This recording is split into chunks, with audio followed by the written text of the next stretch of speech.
bem-vindos. Peguem papel e caneta, porque nós vamos falar sobre o processo ético profissional médico na prática, certo? Muito bem. Primeira coisa que eu preciso pontuar com vocês é que a gente tem 3 esferas de responsabilização.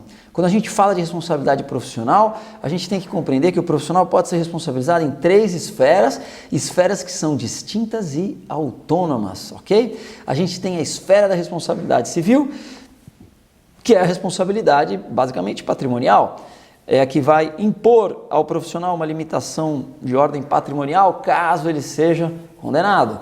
A gente tem a responsabilidade penal, que vai impor ao profissional uma eventual restrição quanto ao seu direito de liberdade, se ele for condenado criminalmente, de acordo com os crimes tipificados e previstos no Código Penal, ele pode ser, então, sofrer uma pena que venha a cercear o seu direito de liberdade, o seu direito de ir e vir. E na administrativa, que é a terceira nessa tríade da responsabilidade profissional, a gente pode ter uma limitação de ordem profissional. O que significa isso? Na administrativa a gente tem principalmente 2 esferas, a gente tem a ética e a funcional. A ética sob a responsabilidade dos conselhos de fiscalização profissional e a responsabilidade disciplinar sob a égide do serviço público.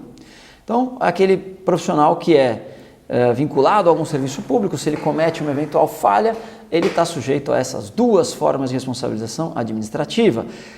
Há também a possibilidade de responsabilização administrativa sob a ótica da vigilância sanitária, porque a vigilância sanitária tem o poder para ir até algum estabelecimento, interditá-lo para o exercício profissional. E aí há uma limitação séria quanto ao exercício profissional a partir da vigilância sanitária. Então, o que a gente vai trabalhar hoje especificamente é a responsabilidade ética na prática. Como é que é um processo ético? Como funciona um processo ético? Qual é a importância do advogado especialista no processo ético, tá bom? Primeira coisa que eu preciso conversar com vocês é a normatização. A fiscalização do exercício profissional vem através dos conselhos de fiscalização. No caso da medicina, a lei, e aí peguem o caderninho, peguem o bloquinho e vão anotando tudo que eu passar para vocês, tá certo? A Lei 3268, Lei Federal 3268 de 57, é a que cria o exercício profissional, tá? Eu vou fazer um pequeno parênteses aqui, eu não estou prestando muita atenção no que vocês estão falando, tá? Mas eu só vou fazer um parênteses com relação ao que a Milena perguntou. Se eu tenho esse fluxo do processo ético profissional em gráfico, Milena, esse fluxo do processo ético profissional em gráfico, ele vai ser disponibilizado para vocês que são alunos do programa de formação em Direito Médico, tá bom? A gente vai ter uma aula, um aulão sobre processo ético muito completo no programa de formação e lá vocês vão ter acesso a um slide completíssimo sobre isso. Fecha parênteses, volta para cá. Então, a Lei 3268 de 57 é a que cria os conselhos de fiscalização da medicina no Brasil e esses conselhos são considerados autarquias federais. O que é isso? São órgãos públicos vinculados à administração pública, são órgãos da administração pública indireta. No caso dos conselhos, são autarquias consideradas especiais ou sui generis. Por quê? Porque tem características próprias, diferentes das outras autarquias convencionais, ok? Exemplo dessas diferenças, a eleição dos diretores. Nas autarquias comuns, os cargos são indicados pelo Poder Executivo. Nos conselhos de fiscalização, os dirigentes são eleitos pela própria classe, ok? Com relação, por exemplo, à tributação, os conselhos arrecadam e administram, eles têm autonomia administrativa e financeira, não há necessidade de se passar pelo orçamento, por exemplo, da União. Muito bem, tudo isso para dizer que são órgãos públicos. E qual é a importância de caracterizar os conselhos como entidades públicas? É que o processo ético, ele é regido então por regras de direito público e não regras de direito privado, tá? O que significa que esse processo ético deve obedecer aos princípios da ampla defesa e do contraditório e a sua relação mais próxima é com Direito penal, ok? Qual é a fonte subsidiária maior do processo ético profissional? Código de Processo Penal. Anota essa aí. Essa é importante, tá bom? Então, criados os conselhos, existe o que se chama de regulamentação da profissão. A partir do momento que se cria um conselho profissional, essa profissão passa a ser regulamentada e, portanto, fiscalizada pelo Estado. O Estado passa a ter um poder de fiscalização em cima dessa determinada profissão, ok? Por que isso é importante? Porque a gente passa a ter, então, o conceito principal de que os conselhos são órgãos da sociedade, eles não são órgãos da classe. Muita gente confunde as atribuições dos conselhos com os sindicatos, com as associações, e na verdade não é. Os conselhos são órgãos públicos que pertencem à sociedade, tá bom? É muito importante essa definição, porque no momento que a gente pega um processo ético profissional e verifica, por exemplo, foi instaurado o processo ético, esse processo ético foi abandonado pelo denunciante, o denunciante não compareceu mais, e aí a parte fica insistindo, o médico diz, olha, tem que ser arquivado, porque afinal de contas o denunciante sumiu, o processo continua, porque a resposta que tem que ser dada no processo ético não é para o denunciante, a resposta que é dada é para a sociedade. O profissional que é eventualmente punido por um conselho de fiscalização, ele não é punido como uma resposta para aquele que o denunciou, ele é punido para que ele não volte a praticar aquela infração ética com relação a outros pacientes. Ok? Essa é a função primordial do processo ético. Essa é a função primordial dos conselhos de fiscalização. Eu costumo brincar, e eu também faço parte, a gente tem a OAB, que é a nossa ordem de fiscalização, e todas as profissões que têm regulamentação têm o seu conselho próprio. Eu costumo dizer que é uma relação macabra. Por que é uma relação macabra? Porque a gente paga para ser fiscalizado. É isso mesmo. A gente costuma dizer, nossa, mas eu pago, o conselho não faz nada por mim. Não, o conselho, ele faz muito por você. Ele atua para impedir que os maus profissionais continuem atuando. Esse é o princípio filosófico, esse é o espírito da regulamentação legal, ok? Então, é extremamente importante a gente entender o porquê da existência dos conselhos. Tá? Antes da gente pensar que os conselhos não servem para nada, como muita gente pensa, é importante a gente ir na legislação que cria cada conselho e entender a sua função principal, porque no fundo é isso. Os conselhos existem para poder proteger a sociedade e para proteger os bons profissionais e para, obviamente, por consequência, punir os maus profissionais. Ok? Dentro da medicina, a gente tem cinco penas possíveis previstas na lei. A gente tem a pena A, que é a advertência confidencial em aviso reservado. A gente tem a pena B, que é a censura confidencial em aviso reservado. Eu acredito que hoje em dia essas duas penas elas não fazem tanto sentido mais. Talvez em 1957, quando foram instituídas essas penas, até fazia algum sentido. Hoje elas não fazem mais tanto sentido assim. São duas penas privadas que não têm reflexo social algum e servem apenas como anotação no prontuário do profissional, ok? A partir da pena C, a gente já tem a censura pública. Censura pública em publicação oficial. O que significa isso? É publicado no diário oficial, é publicado nos jornais dos conselhos, ok? Então sai essa pena já é publicizada, as pessoas já têm acesso a essa pena. A partir da pena D, a gente tem a suspensão do exercício profissional de até 30 dias e a pena E, que é a pena capital, é a pena de cassação do exercício profissional, é a pena que pode impor ao médico a restrição completa, total do seu exercício profissional e definitiva. É uma pena que não se reabilita.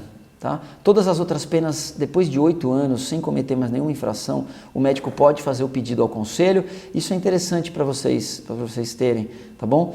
Essa noção. O médico, até para auxiliar o médico com relação a isso, o médico depois de 8 anos do trânsito em julgado da pena, ele pode pedir a sua reabilitação, se ele não cometeu mais nenhuma infração. E aí sai completamente do prontuário dele qualquer pena que ele tenha sofrido, exceto a cassação do exercício profissional. Essa é definitiva, ok? Característica, a decisão administrativa ela é autônoma e independente, tá? Ela não está vinculada à decisão judicial, exceto em duas hipóteses. Segura aí, ó. Primeira, quando o processo penal decreta a inexistência material do fato, ou seja, o fato que está sendo investigado não existiu. No processo penal fica definitivamente caracterizado, o juiz sentencia com base na inexistência material do fato. Se o fato não existiu para o processo penal, ele também não existe para o processo administrativo. Tá certo? E, segura a segunda, se for constatado que o réu não foi o autor do crime. Se no processo penal o médico, o processo é sentenciado com relação a ele, considerando que ele não foi o autor do crime, a sentença deixa isso claro, caracteriza isso de maneira clara, há a intervenção direta no processo administrativo. Tá bom? Aí o processo administrativo tem que ser arquivado. Agora, não há nenhuma relação de interdependência entre o mérito, tá? Vou traçar para vocês rapidamente um exemplo prático para vocês entenderem as diferenças entre a condenação no âmbito ético, civil e penal. Há alguns anos atrás, e eu costumo usar isso nas minhas aulas mesmo, aproveitem porque isso aqui é um conteúdo que eu utilizo com os alunos mesmo, não é um conteúdo que eu estou inventando agora não. Alguns anos atrás, teve uma situação de uma cirurgia cardíaca que o médico não conseguia suturar, não conseguia fechar e o paciente ali sangrando, ele não conseguia resolver, até que ele teve uma sacada. O que ele fez? Pediu para que trouxessem uma super bonder. Sim, e aí ele colou com super bonder. Ele colou a artéria ali com super bonder, tá? Salvou a vida do paciente. O paciente saiu de lá bem. E aparentemente era a única possibilidade, aquele paciente ia morrer nas mãos do médico no meio do procedimento cirúrgico. Se a gente analisar sob o foco das três esferas, a gente pode ter, cada uma delas, uma decisão diferente. E é um exemplo que serve bem para isso. Se a gente olhar sobre a ótica da responsabilidade civil, rapidamente, responsabilidade civil você tem que ter o ato, tem que ter o dano e o nexo de causalidade entre o ato e o dano. Simples. Eu tive o ato. Há um nexo de causalidade com o resultado final, que foi a utilização da superbonder, certo? Só que eu não tive o dano, não houve dano ao paciente, pelo contrário, o médico salvou aquele paciente. Então, possivelmente, eu não tenho a responsabilização civil. Sobre o Código Penal é simples, você tem que ter o crime. Se isso de alguma maneira caracterizar, tipificar o crime, pô, show de bola, Armando, você tem um caso desse, depois eu vou te chamar para a gente conversar. Vamos lá, eu estou tratando desse, mas assim, não sei os resultados, eu estou tratando os resultados de maneira hipotética, eu lembro só do caso, se vocês colocarem no Google, inclusive, vocês vão achar esse caso, tá bom? Vamos lá, eu tô aqui dando uma alucinada aqui com relação aos resultados, tá bom? Então vamos lá. Então, responsabilidade penal. Você vai ter, se eventualmente eu conseguir caracterizar um crime, o que vai ser difícil, não houve lesão corporal, sei lá, periclitação da vida, colocou a vida em risco, mas a vida já estava em risco e tal. Difícil. E aí, então pode ser que a gente tenha absolvição no civil, pode ser que tenha absolvição no penal e no ético. Pode ser que esteja condenação. Por quê? Porque o ético não necessariamente está vinculado ao resultado. Quando a gente fala de análise ética, a gente fala de conduta ética, ok? A conduta ética não é reconhecida pela comunidade médica. Aliás, teve até um parecer do Conselho Federal, uns tempos atrás, com relação à utilização da superbonder. Vale a pena depois dar uma procurada. Eu também posso procurar e disponibilizar para vocês aqui, tá bom? Mas o fato é que quando a gente fala da responsabilidade ética, a gente está falando de regra de conduta. Então pode ser que nesse caso tenha existido uma infração ética e aí ele vai ser condenado por isso, tá bom? É muito importante a gente ter essa ideia da autonomia e da ausência de vinculação entre as esferas.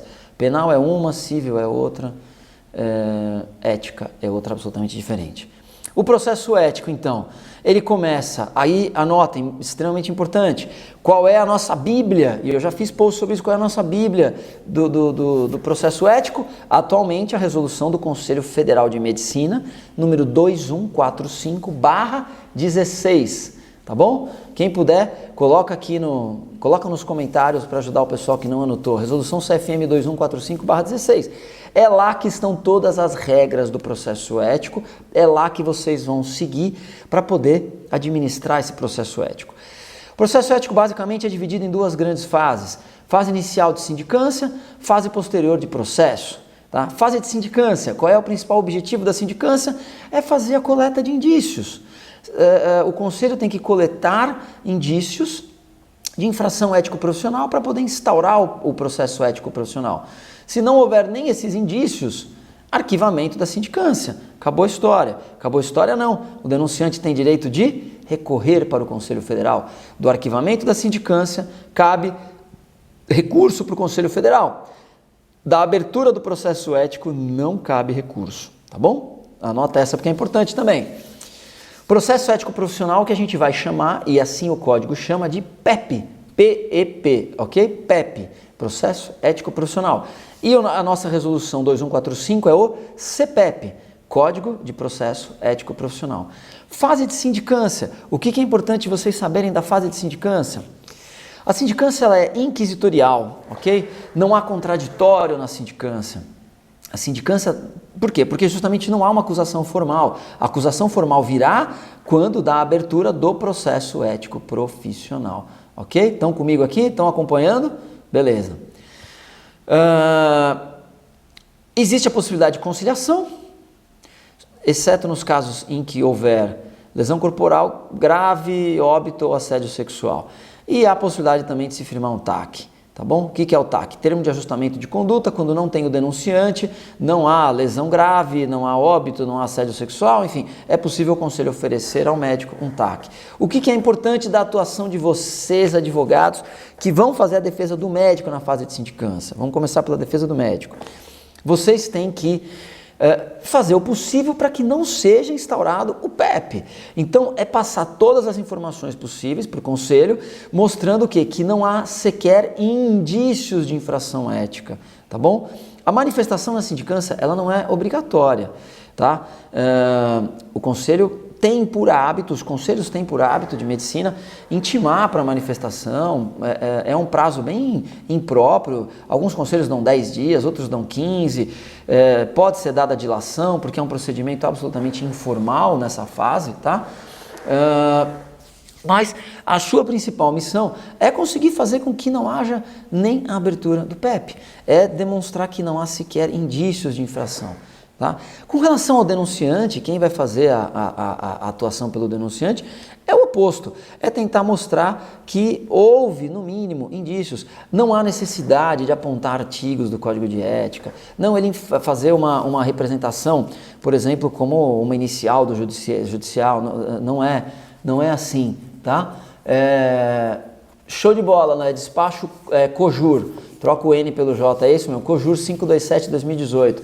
Já fica anotado para vocês a questão da Superbonder. Então não é necessário fazer uma representação formal como é uma inicial do judicial, da uma ação judicial. Você traz os fatos para o conselho de maneira clara, com toda a documentação que o paciente tiver, com toda a informação que o paciente tiver, tá? Para que o conselho possa fazer essa análise técnica. Isso aí, COJUR, maravilha. Brigadão, Alan. Obrigado. Aliás, Alan, vou fazer um parênteses aqui e eu vou colocar esses 30 segundos no final. Muito obrigado, viu, pelo livro. Eu vou te fazer um agradecimento público depois, tá bom? O livro chegou, eu estava viajando, não consegui te dar esse retorno imediato. Depois vou fazer um postzinho específico te agradecendo, mas já deixo registrado. Muito obrigado pelo envio do livro. Gostei demais. Fecha parênteses. Então, essa é uma fase muito simples, uma fase muito inicial, uma fase em que o conselho está interessado em saber se há ou não há indícios, não há nenhum contexto de prova robusta, ok? Então, é muito importante que as partes colaborem com esse início da investigação. Uma vez existindo indícios, né, de infração ética, esse processo então essa sindicância vira um PEP, vira um processo ético profissional. E nesse processo ético profissional é que a gente vai ter toda a necessidade de observação quanto aos princípios que regem o direito administrativo. ampla defesa, contraditório. A gente está falando aqui de um processo ético punitivo, processo administrativo punitivo. Vale a pena vocês pesquisarem sobre isso depois, porque são regras de direito administrativo, mas aplicáveis a procedimentos que têm por objetivo uma punição. E aí é que a gente consegue traçar o liame e aproximar o processo administrativo do processo penal, porque ambos têm essa característica punitiva. Ok? Punitiva estatal. Quem faz a punição no final é o Estado que aplica, é o Estado que executa, é o Estado na figura do juiz, é o Estado na figura do conselho, mas é o Estado que faz essa punição, tá certo? No processo ético, então, a tramitação é normal, a partir do momento, aí é um processo, tá? Nos processos administrativos, vige o que a gente chama o princípio do informalismo. Tá? O princípio do formalismo retira o rigor excessivo do processo administrativo. Retira o rigor excessivo como se fosse um processo judicial, porque não é. Ele é um processo administrativo. E aí a gente tem, mas de qualquer maneira, o nosso CPEP, que é o Código de Processo Ético Profissional, ele tem as regras mínimas, básicas de tramitação desse processo, tá? Em que você vai ter a citação, que é o ato principal, que forma a relação processual, acusatória principalmente. A partir da citação, o médico tem 30 dias para apresentar a defesa. Nessa defesa é importante, e aí de novo, anota essa aí. Ao contrário do processo penal, quem atua no processo penal sabe que as alegações finais acabam sendo uma das peças mais importantes, porque é quando você tem todo o conjunto probatório pronto e você vai fazer o grande resumão para o julgador, né? Aqui, bata as suas fichas na defesa prévia.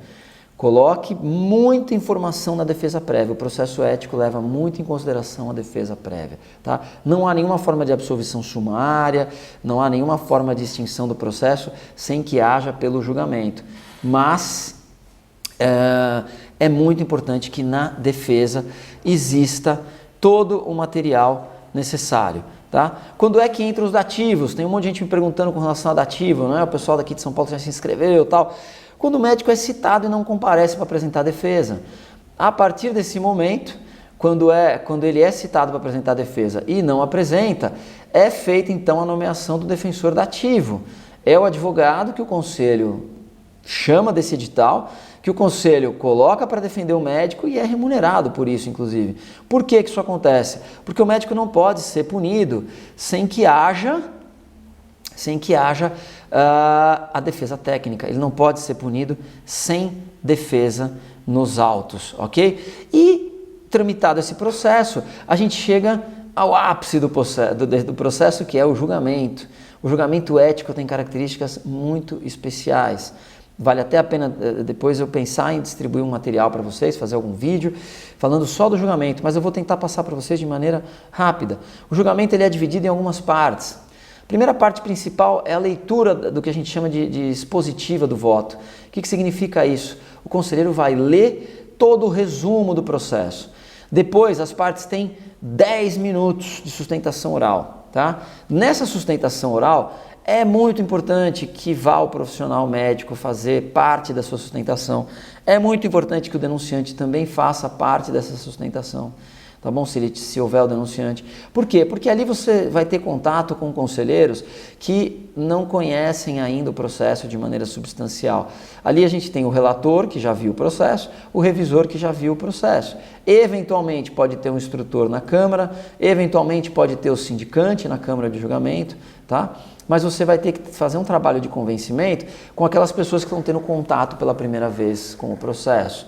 Tá? O processo no conselho é sempre julgado por um colegiado, não é julgado de maneira monocrática e individual. Tá? Então, todos os atos decisórios no âmbito do conselho são tratados sempre por um colegiado. E nesse julgamento é muito importante. E aí, qual é assim, a principal sacada que eu passo para vocês depois de tantos anos já, enfim, acompanhando processos éticos? Contextualização.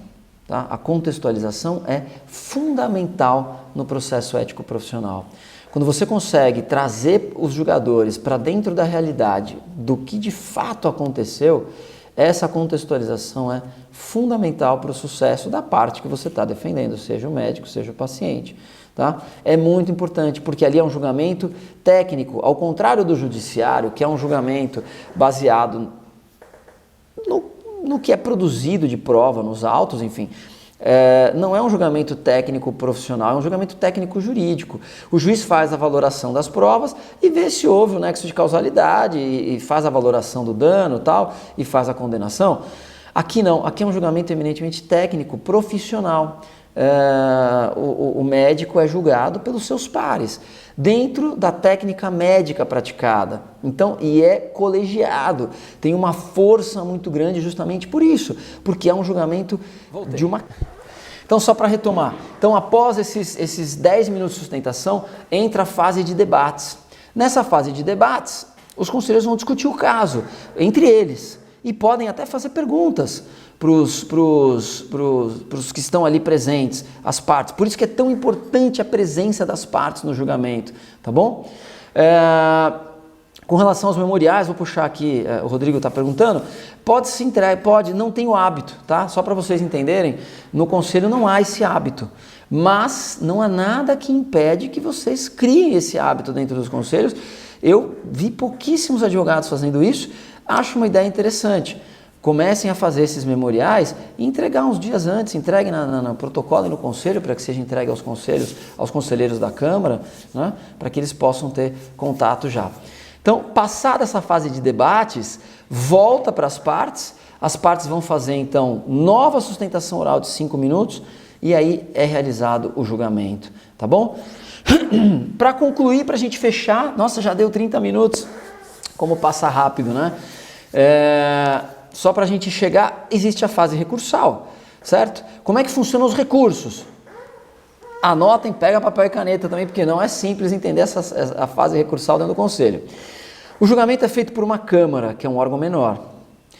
Se houver, no regional, tá? No regional. Se tiver cassação do exercício profissional no regional, cabe o recurso para o pleno do próprio regional. Então, se tiver cassação, tá? Vai para o pleno do próprio regional. Não é cassação pela Câmara, é pena A, B, C ou D. O recurso é direto para uma Câmara do Conselho Federal. Na Câmara do Conselho Federal, se a decisão for unânime quanto ao mérito, ou seja, a culpabilidade foi unânime, acabaram os recursos.